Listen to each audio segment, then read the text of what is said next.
তো দেখো দাদু বাড়ি থেকে সাইকেল নিয়ে চলে গেল মাঠে, আর মাঠে গিয়ে ভাত খেতে লাগলো। আরে না না না, ব্যাপারটা এইরকম না, চলো শুরু থেকে বলছি।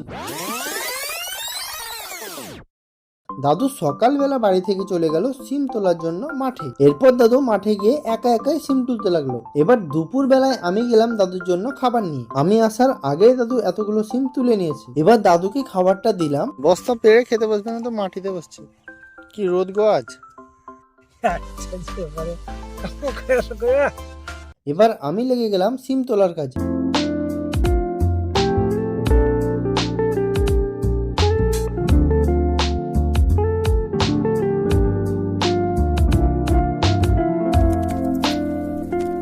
আর এদিকে প্রায় সন্ধে নাগাদ হয়ে গেল। তাই আর দেরি না করে সিমের ঝোলা বস্তা যেগুলো ছিল মাথায় করে নিয়ে রাস্তায় চলে এলাম। আর এই দেখো দাদুকে দুটো ঝোলা বইতে দিয়ে দাদুর অবস্থা শেষ, তাই ঝোলা দুটো আমি নিয়ে চলে গেলাম। এবার দাদু সাইকেলে ঝোলাগুলো চাপিয়ে দিলাম, আর এই বস্তাটা দেখছো এটা আমি গাড়ির উপরে নিলাম, আর বস্তাটা আমার গাড়ির উপরে নিয়ে চলে এলাম বাড়ি। বাই।